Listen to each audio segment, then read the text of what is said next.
ऐसा कहने के बजाय कि हमारे पास में नहीं है, हम नहीं कर सकते हैं, हम डूब रहे हैं, खत्म हो रहे हैं, कश्ती नीचे जा रही है, जानते हैं, हम मुंह खोलकर ऐसा क्यों कहते हैं? क्यों न कहें कि आओ प्रभु पर भरोसा रखें, प्रभु भला है और हम इसे परमेश्वर की मदद से कर दिखाएंगे।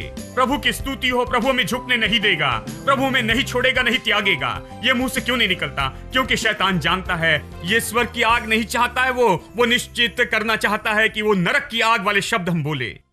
Here is love, vast as the ocean, loving kindness as the flood.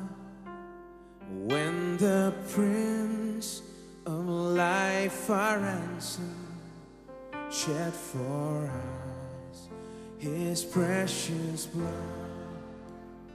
Who is love will not remember, who can cease to sing His praise. He can never be forgotten throughout heaven's eternal days. Who is love? Who is love will not remember, who can sing. He can never be forgotten throughout heaven's eternal days. On the mount of crucifixion, fountains open deep and wide, through the floodgates of God's mercy flowed a vast and gracious sky. Grace and love like mighty rivers poured incessant from above, and heaven's peace and perfect justice kissed a guilty world. Grace and love, grace and love like mighty rivers poured incessant from above, and heaven's peace and perfect justice kissed a guilty world in love. Truth, you do direct me by your Spirit through your word, and your grace my need is meeting as I trust in you, my Lord. Of your fullness you are pouring your great love empower on me, without measure, full and boundless. Sing that again. Of your fullness you are pouring your great love and power on me, without measure, full and boundless, drawing out my heart. Grace and love, grace and love like mighty rivers poured incessant from above, and heaven's peace and perfect justice kissed a guilty world. Let's sing it one last time. Grace and love like mighty rivers poured incessant from above, and heaven's peace and perfect justice kissed a guilty world in love, and heaven's peace and perfect justice kissed a guilty world in love.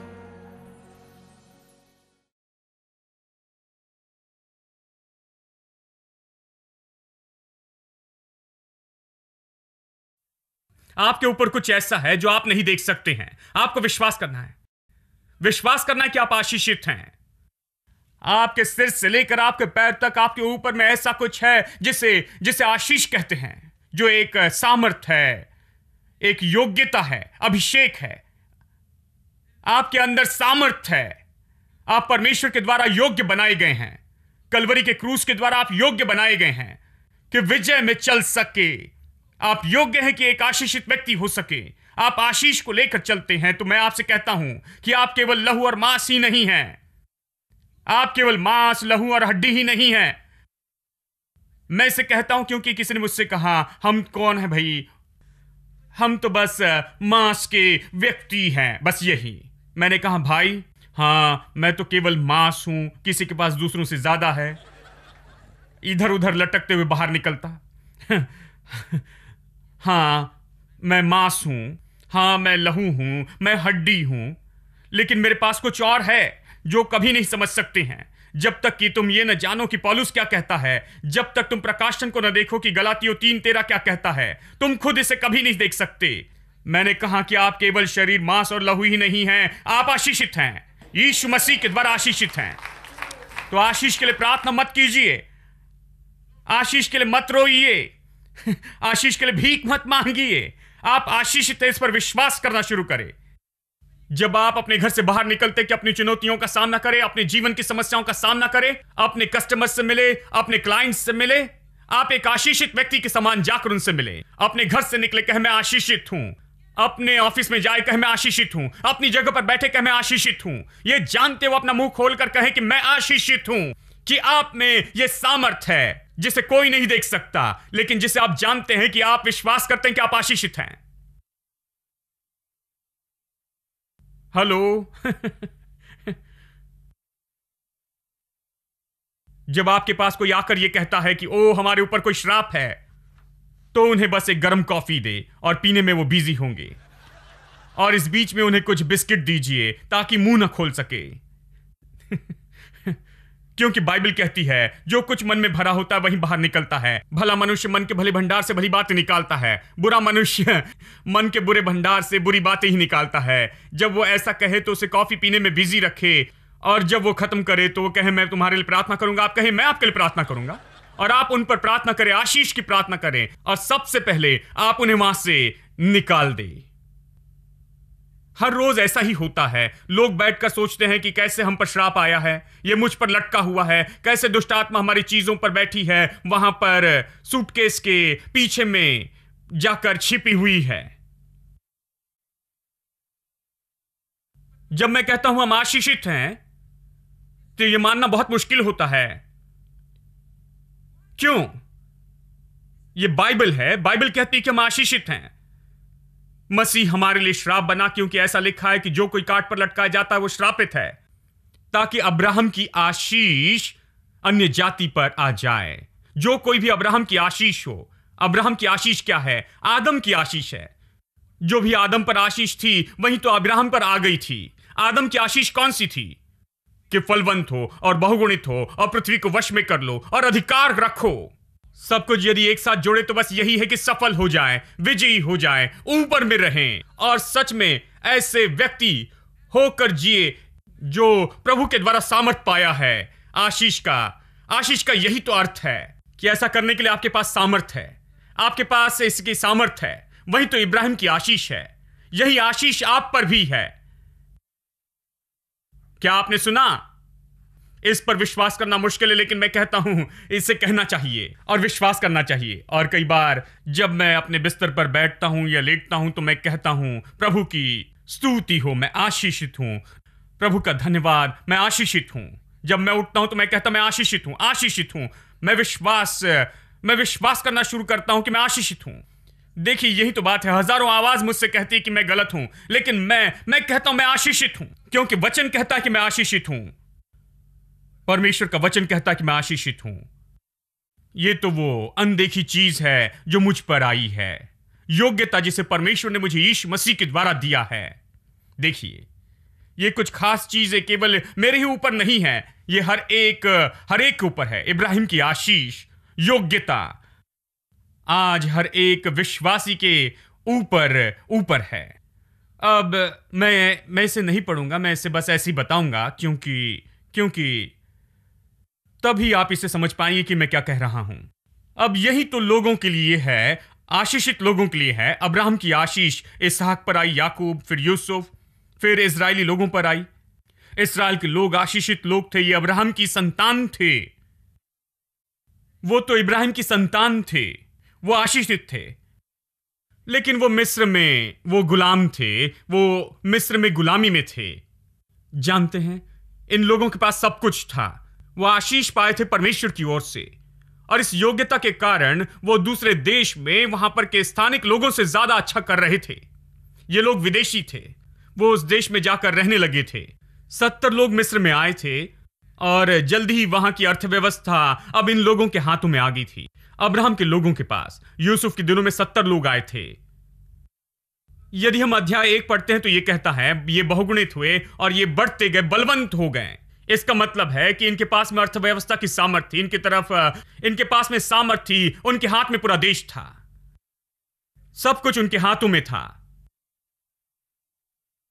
ये लोग तो परदेश में आए थे, लेकिन परमेश्वर की योग्यता के कारण आशीष ने इन्हें सच में कुछ बनाया। वो सच में आशीषित थे। फिर उनमें जलन आई और वो उन्हें नीचे गिराना चाहते थे, और ये सब होने लगा। और फिर वो उन्हें गुलाम बनाते हैं और इन गुलामों से ईंटों का काम करवाते हैं, और वो उन्हें भूसा भी नहीं देते हैं। कहते हैं कि तुम जाकर खुद के लिए भूसा लेकर आओ। जितना ज्यादा उन्हें दबाया गया, उतने ही वो बढ़ते चले गए, क्योंकि आशीष दबाव से बढ़कर थी। इसलिए बाइबल कहती है जितना उन्हें दबाया गया उतना ही वो बढ़ते चले गए।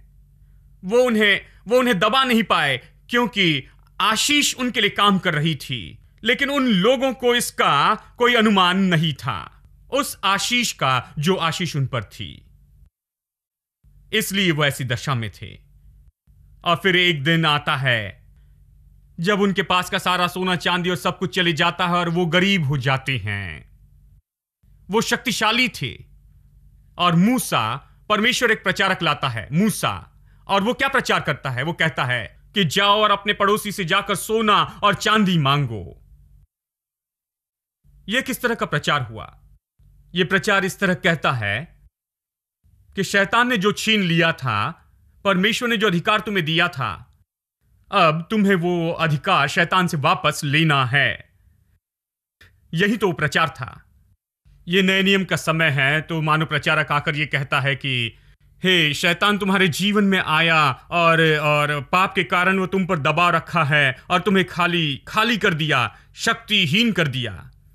लेकिन अब परमेश्वर तुम्हारे बचाव के लिए आया है, और वो तुम्हें सामर्थ देना चाहता है। इसलिए जाओ और सब कुछ वापस ले लो, ये कहता है। तो वो जाकर सब कुछ चीजें लेते हैं, और वो उनसे ले भी पाए। यही तो बात है। और वो वहां से चले गए। और जो वचन मैं आपके सामने पढ़ूंगा वो तब का है जब वो लाल समुद्र के पास आते हैं और वहां पर खड़े होते हैं। और सोना और चांदी चले जाने के कारण अब फिरौन और उसके लोग ये सोचते हैं कि ओ प्रभु, सारी व्यवस्था तो उधर चली गई है। वो साथ में लेकर गए हैं, सारा सोना चांदी तो जा रहा है, तो आओ सोना चांदी वापस लेकर आते हैं। वो उनका पीछा करते। और हम इसे निर्गमन अध्याय 14 वचन 11 में पढ़ते हैं। इसे सुनिए। तब मूसा ने कहा, अब लोगों की सुनिए। ये लोगों के बारे में बहुत ही अजीब बात है। लोगों को इस नए जीवन की आदत नहीं थी। उन्हें गुलामी के जीवन की आदत थी। वो इस नए जीवन के आदी नहीं थे। मेरे ख्याल से यही समस्या बहुत से लोगों की है। जानते हैं, वो आदी हैं हारे हुए जीवन की। शक्तिहीन जीवन उन्हें पसंद है। उन्हें परिस्थितियों के अंदर ही जीना पसंद है। अपनी ही परिस्थितियों के बीच अपनी परिस्थिति के गुलाम होकर ही जीना उन्हें पसंद था। गुलामी का जीवन अब तरीका बन चुका था उनके लिए। अब वो मूसा के साथ में नए तरीके से जीने के लिए तैयार नहीं थे। मूसा आशीष के प्रकाशन को लेकर आता है। वो कहता है, हे हम अब्राहम की संतान हैं, हम गुलाम नहीं हैं। हमें इस जगह से बाहर निकलना होगा। जो भी खोया उससे ले लो, सब कुछ लेकर यहां से निकलो। ऐसा उसका स्वभाव था, और इस तरह उसने प्रचार किया। अब इसे सुनिए। तब उन्होंने मूसा से कहा, मिस्र में क्या कोई कब्र नहीं थी कि तू हमें यहां पर जंगल में मरने के लिए लाया है? अब ये तो वही लोग थे। अध्याय 12 में इन्होंने फसह के मेमने का बलिदान चढ़ाया, जो यीशु की तस्वीर है। लहू को बहाया और दरवाजों के कोनों पर लहू लगाया। पूरे मिस्र में पहलोठे मर रहे थे, लेकिन ये लोग सुरक्षित थे। ये छुटकारा पाए हुए लोग थे, मेमने के लहू के द्वारा छुटकारा पाए, यीशु मसीह के द्वारा। वो ऐसे ही थे, छुटकारा पाए हुए लोग, उद्धार पाए हुए लोग, खास लोग। हर जगह पहलोठे मर रहे थे, लेकिन इनके घर में नहीं। परमेश्वर ने कहा इनके घर में ऐसा नहीं होगा, मृत्यु का स्वर्गदूत इनके बीच से होकर जाएगा, लेकिन ये सुरक्षित रहेंगे। यही लोग, वही लोग, वही अब ये कहते हैं, जब मूसा उन्हें बाहर निकाल लाया, जब वो लाल समुंदर पार करने ही वाले थे, वो कहते हैं, क्या तू हमें यहां मरने के लिए लाया क्योंकि मिस्र में कोई कब्र नहीं थी? क्या तू हमें यहां पर जंगल में मरने के लिए लाया है? अब मैं आपसे पूछता हूं, इस पीढ़ी का क्या हुआ? ये पूरी पीढ़ी, यदि आपको याद है, वो उस जंगल में ही मर गई।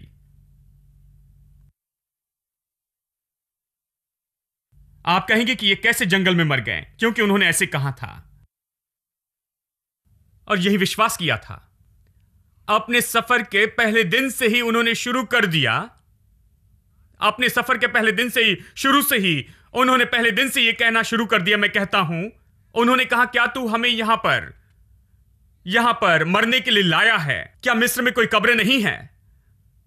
और मैं आपसे कहता हूं कि यदि आप इसे एक बार कहेंगे तो ऐसा नहीं होगा, लेकिन अगर आप इसे बार बार कहते रहेंगे, आप निर्गमन की पुस्तक में पढ़िए, आप पाएंगे कि उन्होंने बार बार बार बार इसे कहा। हर समय उन्होंने अपने मुंह से विनाश की ही बातें की, अपने मुंह से उन्होंने केवल विनाश ही कहा, उनके मुंह से केवल बुरी बातें ही निकलती रही। उन्होंने कभी इस नए जीवन का उपयोग नहीं किया। गुलामी के जीवन की उन्हें आदत लग गई थी। देखिए, इसलिए आपको, इसलिए और हर एक विश्वासी को चाहिए मूसा और यहोशू के जैसे प्रचारक जो उनकी मूर्खता को झिंझोड़ कर निकाल दे गुलामी के जीवन के उपयोग से और गुलामी से, और वहीं पर बैठकर वहीं उसे पाना चाहते थे, उसी में रहना चाहते थे। उन्हें बता रहे थे, प्रोत्साहन दे रहे थे कि कुछ अलग करना है, उन्हें कुछ करना है। देखिए, मूसा कुछ अलग किस्म का प्रचार कर रहा था। ऐसा प्रचार तो उन्होंने पहले किसी से नहीं सुना था। किसी ने उन्हें आकर प्रोत्साहित नहीं किया था। ये लोग तो आकर उनसे कह रहे थे, ठीक है, आओ अभी पैकअप करो, यहां से चलो चलो चलते हैं।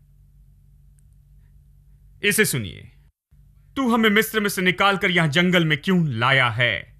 देखिए उन्होंने क्या कहा, तुमने ऐसा क्यों किया? क्या तुमने ऐसा क्यों किया? तू हमें मिस्र देश से क्यों निकाल कर लाया? हमें वहीं रहने देता, हमारी असफलता में रहने देता, हमारी परिस्थिति में रहने देता। मुझे याद है एक बार जब मैं अपने मित्र से बात कर रहा था, वो मेरे बचपन के मित्र हैं, और उन्हें ये सब बातें बता रहा था, और हमारी बातें मानो चर्चा बहुत गर्म हो गई। फिर मैं उन्हें एक रेस्टोरेंट में लेकर गया और बरोटा और चॉप्स ये सब उन्हें खिलाया। जानते, ये लगभग 25 साल पहले की बात है। और मैंने भी कुछ मंगवाया, लेकिन उसे नहीं खाया क्योंकि बोलने में बहुत ही बिजी था। और जब वो खा रहे थे, मैं बता रहा था। फिर उसने कहा, सैम, मैं इसका जवाब नहीं दे सकता, कृपया मैं जैसे हूं वैसे मुझे जीने दो और मरने दो। इस तरह से उन्होंने कहा। लेकिन बात तो यह है कि वो ऐसे ही रहना चाहते हैं। देखिए, इसी तरह का जीवन जीना चाहते हैं। वो अपनी परिस्थितियों में ही जीना चाहते हैं क्योंकि वो इन्हीं चीजों के साथ जीते आए हैं। लेकिन अब छुटकारा आ गया है। कोई उन्हें अब्राहम की आशीष के बारे में याद दिला रहा है। उन्हें कहता है, ये नया दिन है, चलो जागो, आओ, आशीषित लोग हो तुम, योग्य हो। तुम लोग यहां पर बैठकर क्या कर रहे हो? अपनी योग्यता का उपयोग करो, परमेश्वर तुम्हारे साथ है, बाहर निकलो। वचन 12 को सुनिए, क्या हमने तुझसे नहीं कहा था कि हमें मिस्रियों की ही सेवा करने दे? मैं इसे एक वाक्य से ही कह सकता हूं कि मूसा को उन्हें बाहर लाने के लिए बड़ी मुश्किल का सामना करना पड़ा होगा। वो उन्हें लंबे समय से प्रचार कर रहा था और वो वहीं रहना चाहते थे। वो इसके लिए कुछ नहीं करना चाहते थे। वो सामर्थ पाकर बेहतर नहीं होना चाहते थे। वो उसी में रहना चाहते थे, उसी में।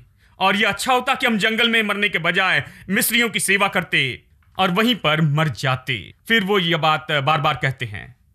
देखिए, अब ये बात सच है जो याकूब कहता है, सच कहता है, जीवन की कुंजी तो जीभ है। यह केवल याकूब में ही नहीं है, परंतु बहुत सी जगह पर इसे लिखा गया है। याकूब 3 कहता है, बड़े जहाज को देखो, यह तो छोटी पतवार से पलटाया जाता है। ठीक है, इसी तरह से जीभ पूरे जीवन को पलटा देती है। यह कहता है, घोड़े को देखो कि कैसे घोड़े को चलाते हैं, मुंह के छोटे लगाम से ही। छोटी सी लगाम मुंह में लगी है, घोड़े पर नियंत्रण करती है। वो तेज चलाती है, दिशा बदलती है, बस थोड़े से प्रभाव से ही। यह जीभ के बारे में फिर से कहता है। फिर याकूब कहता है कि जीभ बुरी है। यह अद्भुत बात कहता है कि जीभ तो नरक की आग के जैसे है। वो कहता है, एक बात जो मुझे लगती है कि शैतान इसे लोगों से करवाता है, केवल विश्वास करो, विश्वास करो और इसे बोलो। अपने ऊपर विनाश कहो और असफलता खुद पर कहो। विश्वास करो और इसी में रहो, ताकि वो नाश में ही रहें, हालांकि हम परमेश्वर के द्वारा योग्य बनाए गए हैं। देखिए, इसलिए याकूब यह सिखाता है, जीभ तो नरक के आग के जैसी है। हम अक्सर इसे घरों में होते हुए देखते हैं, हमारी परिस्थिति में होते देखते हैं, लेकिन इसे नहीं पहचानते हैं। जैसे कि जीभ एक आग है, नरक की ये जो आग वाली जीभ है, ये किस तरह सुनाई देती है। ये जीभ कहती है, मैं नहीं कर सकता, मैं ये नहीं कर सकता, मैं योग्य नहीं हूं। जानते हैं, ये मेरे लिए संभव नहीं है, अब मैं बहुत कमजोर हूं। ये केवल अपनी समस्या ही बताते रहती है। वो केवल वही बातें करते जाते हैं कि उनके लिए संभव नहीं है। इतना ज्यादा बोलते हैं और उस पर विश्वास करने लगते हैं। जीभ का बहुत ज्यादा प्रभाव होता है। जीभ उन्हें इतना नीचे गिरा देती है, बिल्कुल नीचे में। हम वही कहते हैं जो हमारे पास में नहीं होता है। हम हमेशा अपनी समस्या को ही कहते जाते हैं। समस्या को तो हर कोई जानता है, आप जानते हैं, तो हर समय आप इसे क्यों कहते जाते हैं? प्रभु पर भरोसा नहीं करते क्या? घर में खड़े होकर यह कहने के बजाय कि हमारे पास पैसे नहीं हैं, हम क्यों ना कहें कि आओ परमेश्वर पर भरोसा रखें। हम दिशा क्यों नहीं बदलते जैसे हम कहते हैं? यह कितना मुश्किल है ऐसा कहने के बजाय कि हमारे पास में नहीं है, हम नहीं कर सकते हैं, हम डूब रहे हैं, खत्म हो रहे हैं, कश्ती नीचे जा रही है। जानते हैं, हम मुंह खोलकर ऐसा क्यों कहते हैं? क्यों ना कहें कि आओ प्रभु पर भरोसा रखें, प्रभु भला है और हम इसे परमेश्वर की मदद से कर दिखाएंगे। प्रभु की स्तुति हो, प्रभु हमें झुकने नहीं देगा, प्रभु हमें नहीं छोड़ेगा, नहीं त्यागेगा। यह मुंह से क्यों नहीं निकलता? क्योंकि शैतान जानता है यह स्वर्ग की आग नहीं चाहता है, वो निश्चित करना चाहता है कि वो नरक की आग वाले शब्द हम बोले, क्योंकि वो जानता है केवल उसे छोटा सा ही काम करना है, बस जीभ को छू लेना है और फिर वो व्यक्ति पूरा गलत दिशा में जाएगा। जानते हैं, देखिए, ये इसी तरह है और वो ऐसे बनाता है। इसीलिए पूरी पीढ़ी जंगल में ही मर गई। क्या आप विश्वास करते हैं? यीशु के बहुमूल्य लहू से खरीदे गए थे, छुटकारा पाए हुए लोग, लेकिन कभी नहीं सीखे उस योग्यता में चलना जिसे परमेश्वर ने उन्हें दी थी। कभी नहीं सीखे। श्राप में ही चल रहे थे, कमजोरी में ही चल रहे थे, केवल शक्तिहीनता में ही रहे, केवल हार में ही चलते रहे, परिस्थिति में ही चलते रहे, लेकिन कभी विजय में होकर नहीं चल सके। कभी असफलता को दूर करके विजय में चलना नहीं सीखे। इसे नहीं सीखा। श्राप का सिद्धांत मजबूती से उनमें काम कर रहा था। सभी जंगल में ही मर गए। क्या आपको याद है, अगली पीढ़ी बेहतर थी। जब यहोशू दूसरी पीढ़ी में आया, आपको याद होगा कि वो यरीहो में गए। परमेश्वर ने उन्हें बताया कि कैसे इसे लेना है। तब वो कहता है, ठीक है, आओ यरीहो के 7 दिन हम चक्कर काटे। हर दिन हम यरीहो की दीवार के चक्कर काटे, हर दिन एक बार, और फिर 7वें दिन 7 बार इसके चक्कर काटे। और उसने उससे कहा, जब तक मैं तुमसे न कहूं जय जयकार न करो, कोई भी अपना मुंह नहीं खोलेगा, कुछ नहीं कहेगा, एक शब्द भी नहीं कहेगा। वो कहता है, दूसरे शब्दों में, अपने मुंह पर जिप लगा लेना, एक शब्द भी नहीं कहना, क्योंकि वो जानता था कि अगर ये कहने लगे कि यहां पर कहने के लिए 7 दिन हैं और ये बहुत हैं, ये सब बेकार हो जाएगा, सारा प्रोजेक्ट असफल हो जाएगा। पहले दिन ही जब वो अपना घूमना शुरू किए तो एक व्यक्ति कहता है, हे सुनो, तुम्हें क्या लगता है यहोशू के बारे में? यहोशू अच्छा है क्या? तुम्हें क्या लगता नहीं कि ये मूर्खता है कि हम यहां पर एक दिन में एक चक्कर काट रहे हैं, 7 दिन तक और हर दिन एक चक्कर काटते हैं। और ये तो अन्याय है। यदि वो कहे कि हाँ तुम फावड़ा लो और कुछ लो और दीवार तोड़ना शुरू करो, तो इसका अर्थ होता है ये कह रहे हैं कि दीवार के चारों ओर घूमो। दीवार के चारों ओर घूमने से क्या फायदा? और पीछे वाला व्यक्ति कहता है हाँ मैं भी इससे सहमत हूं, जानते हैं, और मैं यही तो इनसे कह रहा था। और ये छोटी सी जो चिंगारी है मानो पूरे जंगल को जला देती है। इसीलिए ऐसा ही होता है, आग शुरू होती है और पूरे जंगल में फैल जाती है और सब कुछ उसके चपेट में आ जाता है और जल्दी ही एक ही चक्कर में सब कुछ खत्म हो जाता। और इसीलिए वो कहता है जब तक मैं न कहूं अपना मुंह न खोलना, बिल्कुल चुप रहना। हेलो। और उन्होंने आज्ञा मानी और कर दिखाया। और बाइबल कहती कि दीवार नीचे ढह गई जमीन पर, जैसे कि दीवार वहां पर वास्तव में पूरी जमीन पर गिर गई। जैसे एक भाई ने लिखा कि ये दीवार जमीन के जैसी हो गई। वहां पर दीवार का पता ही नहीं था। दूसरे शब्दों में वो जमीन के अंदर घुस गई।